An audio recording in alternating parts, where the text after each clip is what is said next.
Right. Well, I think this is the best thing I've ever written, actually. It's called The Silver Fox. Ever put to music? No.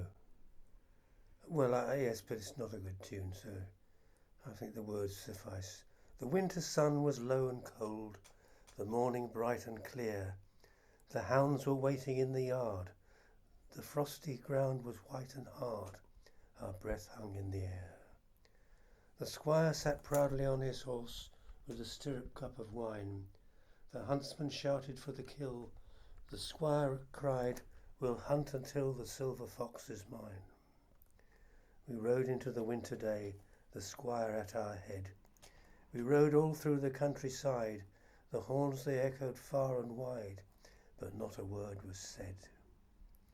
We hunted high, we hunted low. The hounds began to fail. The midday sun was dying fast, when suddenly we struck at last the silver fox's trail.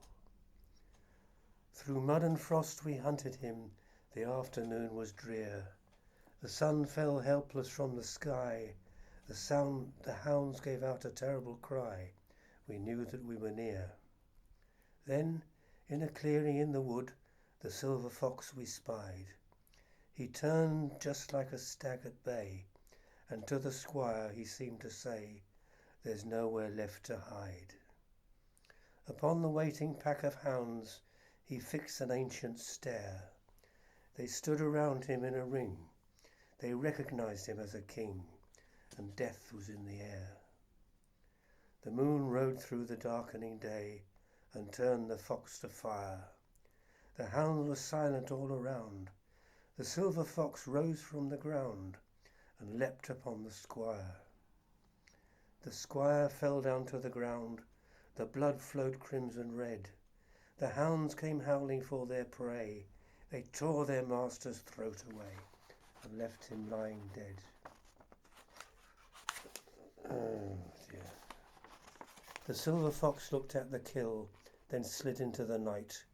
His vengeance done on hunting men, he never more was seen again throughout the countryside. Oh, Death of a Rat. I like this one. Oh God, I better not tell Amy this one. She keeps rats as pets. Yes, I suppose you were a nuisance, like me, and many I know. And so you ate the blue crystals of death. Of course you had to go.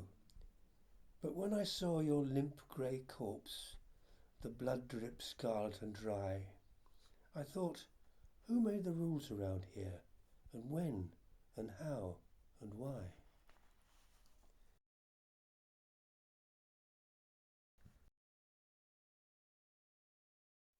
Oh yes, I like this one. This is about food. It's called We Aim to Please. A sandwich, sir? Ah yes, we make them all. Each culinary computation known to landlord, chef or barman in the land.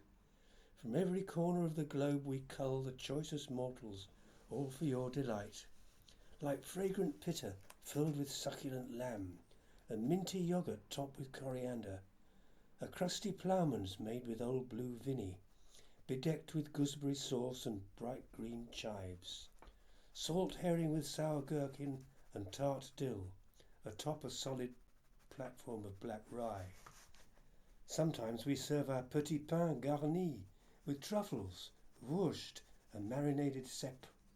Soft naan we bake, all filled with pitta prawns, or tacos, fiery with the chili's bite. Pain à l'ail, adrip with virgin oil. Bold burgers of lush sirloin topped with moe, enriched with mushrooms moistened in fresh cream. Baguette with olives and fresh pounded anchovy. Blinis with caviar, cucumber and eel. Hot flambéed lobster in a white barquette. Soft baps with Parma ham and fresh plump figs. All these, kind sir, are yours but to command, and usually all are here at hand. But unfortunately our chef's just gone off duty, so will you settle for a nice chip butty?